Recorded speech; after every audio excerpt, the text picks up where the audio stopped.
Hello, everybody. Welcome to yet another episode of Zoomin With Zack. I think this is 42. I'm pretty sure we in the 40s now. My show it has more episodes than I've been alive years, which is great. It's finally beat me. But I'm super excited to introduce you to a really great friend of mine today. But before we even get started, shout out to the Phillies. Shout out to the Eagles. Shout out to the Union. We are doing our thing. Our teams are either undefeated or playing for championships. That's how we do in Philly. I feel like the New England squads from years ago when all their teams were winning stuff. Now we haven't won yet, so I don't want to jinx us. But major props to my Philly sports teams doing their thing, and good luck the rest of the way as we go for these championships. But let's get right into it. Another episode of Zoomin With Zack. Make sure you are liking, commenting, and sharing, and bring all your folks to meet my awesome guest today. Let's get it.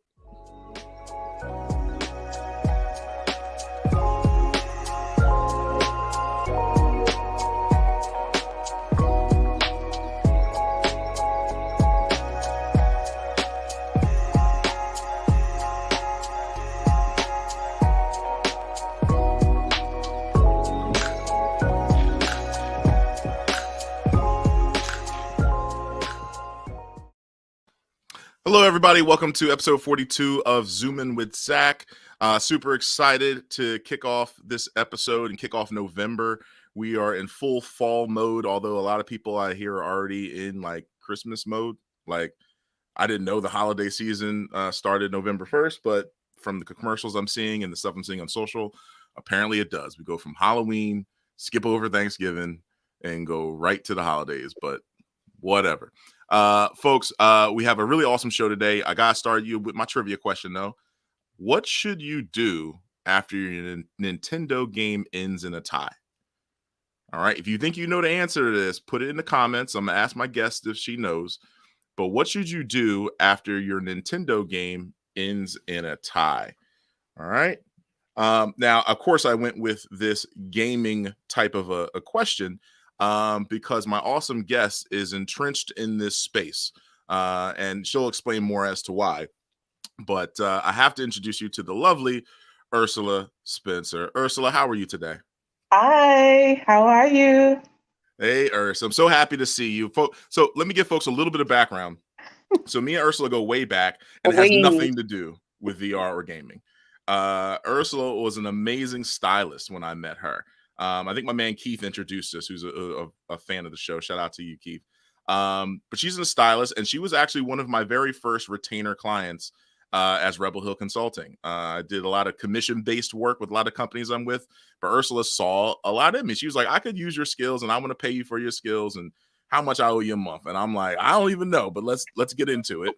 And that kicked off, a long period of time where we were working together, and I was trying to help her grow her empire, and I could tell her skill set was going to be valuable in a lot of other areas than just the styling space. And as she moved to Baltimore, you're in Baltimore now. One day I'm seeing her online, and she's like got a headset. I had an Oculus, and she got an Oculus. And I'm like, oh, Ursula has an Oculus. Maybe we'll play a game. She's like, I don't even know how to turn this thing on. She's struggling with it. And I do a 360 turnaround. This woman has a whole business. You might have 20 Oculuses in your house. I don't know. She had a this whole is true. brand based on this. And I'm like, how did she just go from 0 to 100? So I want you to tell folks about that. But overall, give us a little bit about what Dope Nerds is and what you're doing with yourself these days, Ursula. Sure. Thank you so much for having me, Zach. I'm super excited to be on your show today.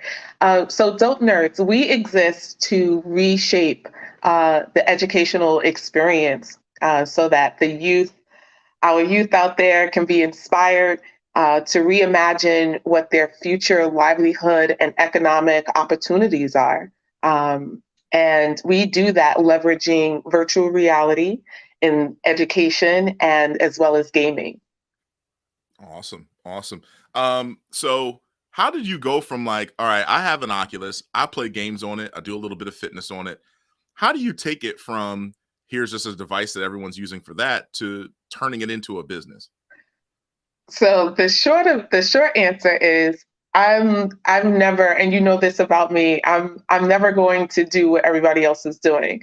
So yes, I found virtual reality to be super entertaining. And I won't age myself, but I've known about VR since way, way back, right? So this is actually my second generation of virtual reality. I had the first generation of VR when it came out, when we were using our phones as the device to kind of see Mm-hmm. 3D images and videos and things of that nature. Mm-hmm. And so when you saw that I had the Oculus, I was exploring all the other use cases for virtual reality outside of entertainment, and how to leverage that. And a light bulb just went off. Um, in that I was like, wait, there's a way to leverage this to also skill up any aspiring techies out there that may not have a college degree, or they don't intend for that to be their path, and they're interested in tech and they're not sure, middle school and high school, and they're not sure how to go about doing that. And then the concept of Dope Nerds was launched in my head in 2019, and then I just went for it full time last September, and now I'm just like really moving full steam ahead with it. That's fantastic. That's fantastic. Have you always been interested in like the tech space? Yeah, so here's a funny story. So I got into fashion, was a first love. So I used to draw, I used to design clothes. I was a young fashion designer. Um, and then around at 11 years old, is when I started taking apart all the family gaming consoles.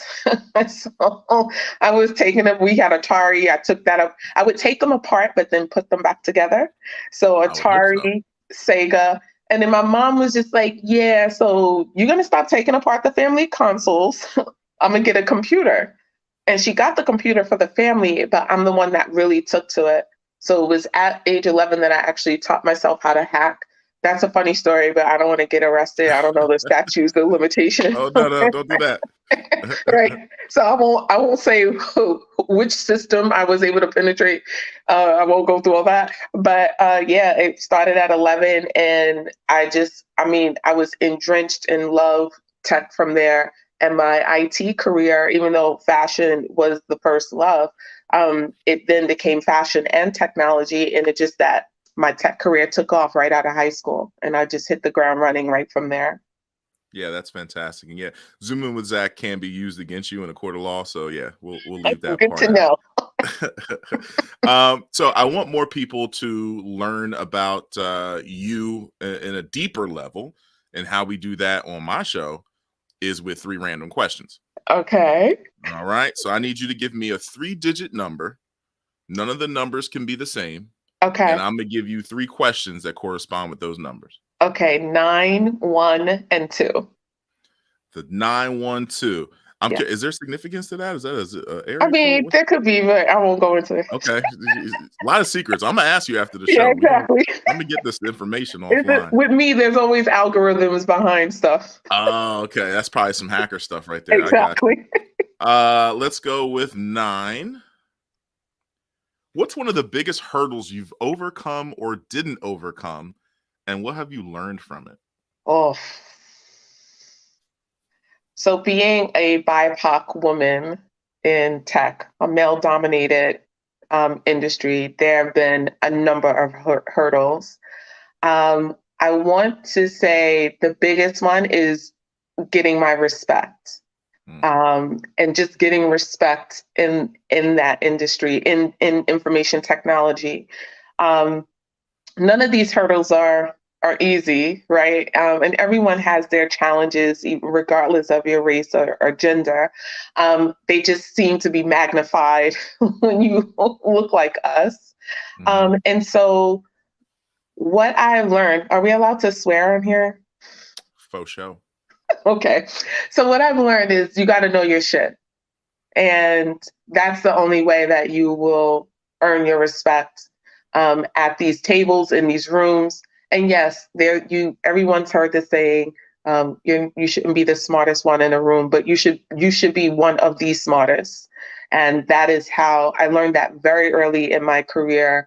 And I want to say in like the first 2 years. So I always made sure that whatever anyone else knew, I knew 10 times more than them. And that is why I was able to skip over, I want to say, certain levels of entering tech. And, I went from 2 years of doing data entry to at 21 launching my first IT consulting agency.